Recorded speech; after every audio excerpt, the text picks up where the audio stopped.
कभी कुछ वस्तुओं में करंट लगता है, कुछ वस्तुओं में करंट नहीं लगता है। प्लास्टिक की कुछ वस्तुओं में उन्हें करंट नहीं लगता है, लोहे की वस्तुओं में उन्हें करंट लगता है, कभी गीले में उन्हें करंट लग जाता है, सूखे में करंट नहीं लगता है।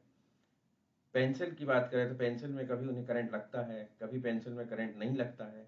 इस अवधारणा को स्पष्ट करने के लिए मैंने एक छोटे से टीएलएम, जिसको बनाने में मात्र 25 से 30 रुपए का खर्चा आया है, ये एक बहुत ही लो कॉस्ट टीएलएम है, जो तीनों कक्षाओं, कक्षा 6, 7, 8, कक्षा 6 में पाठ 12 विद्युत तथा परिपथ, कक्षा 7 में पाठ 14 विद्युत धारा और उसके प्रभाव, कक्षा 8 में पाठ 14 विद्युत धारा के रासायनिक प्रभाव, और ये टीएलएम लर्निंग आउटकम S602 विद्युत चालक एवं विद्युत रोधक, S801 विद्युत चालक एवं विद्युत रोधक को स्पष्ट करता है।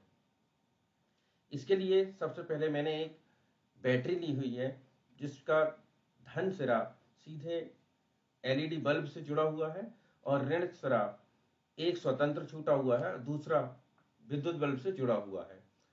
इस प्रकार जब ये दोनों वायर है जो माइनस के जुड़े हुए हैं, इन दोनों को हम ऐसा टच करते हैं तो हमारा परिपथ पूर्ण हो जाता है और विद्युत बल्ब दीप्त हो जाता है।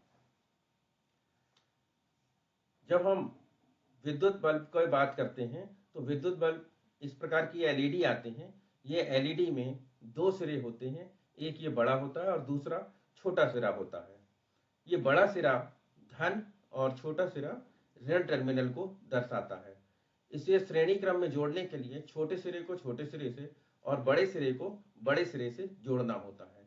हम एलईडी बल्ब का ही इस्तेमाल इसलिए करते हैं क्योंकि एलईडी बल्ब दुर्बल विद्युत धारा प्रवाहित होने पर भी दीप्त होता है, जबकि अन्य बल्ब जो टार्च में लगे होते हैं वो हीन चालक में दीप्त नहीं हो पाते हैं। अब हम इस परिपथ में कुचालक और सुचालक की पहचान करने के लिए पहले इसके दोनों सिरों को इस प्रकार जोड़ के दिखाते हैं तो हमारा ये बल्ब प्रकाशित होता है, हमारा परिपथ पूर्ण हो जाता है और ये विद्युत परिपथ पूर्ण हो जाता है। इस प्रकार यदि प्लास्टिक में हम जब ये दोनों सिरों को टच करते हैं तो हमारा विद्युत बल्ब दीप्त नहीं होता। इस प्रकार हम सभी पदार्थों में स्पर्श करके विद्युत चालक और विद्युत रोधक की पहचान कर सकते हैं। लोहे की कील में हम जब दोनों सिरों को टच करते हैं तो विद्युत बल्ब दीप्त होता है। ये तांबे की अंगूठी ली गई है। कॉपर यानी कि तांबा विद्युत का सबसे अच्छा चालक करता है। इसी प्रकार पेंसिल, इसकी जब लकड़ी के सिरे पर हम तारों को स्पर्श करते हैं तो प्रकाशित नहीं होता है, लेकिन इसके अंदर दोनों सिरों को छील के जब ग्रेफाइट पर ये स्पर्श किया जाता है तो विद्युत बल्ब दीप्त होता है। जब हम तरल की बात करें, द्रवों की बात करें तो हम लेते हैं नींबू का रस। नींबू के रस में जब इन दोनों सिरों को डुबोया जाता है तो बल्ब प्रकाशित होता है, यानी तरल विद्युत का चालन करते हैं। अब हम पानी लेते हैं तो ये जो अशुद्ध जल है इसमें ये हल्का दीप्त होता है, क्योंकि ये इसमें कई प्रकार की अशुद्धियां मिली हुई हैं।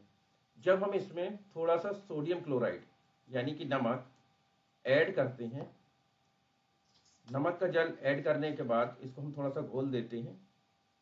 एक चुटकी साधारण नमक लिया हमने, इसमें जोड़ दिया। अब ये अशुद्ध जल में घोलने के बाद अब हम देखते हैं दोनों सिरों को डुबोते तो ये बल्ब तेज जलने लग जाता है, क्योंकि ये जल विद्युत का पूर्ण रूप से चालन करता है। सोडियम क्लोराइड, नमक घुला हुआ पानी विद्युत का चालन स्पष्ट रूप से करता है। तो जब हम ये प्रयोग करके बच्चों को दिखाते हैं तो उन्हें बखूबी और बहुत अच्छे से ये अवधारणा स्पष्ट हो जाती है और उन्हें समझ में आ जाता है। धन्यवाद।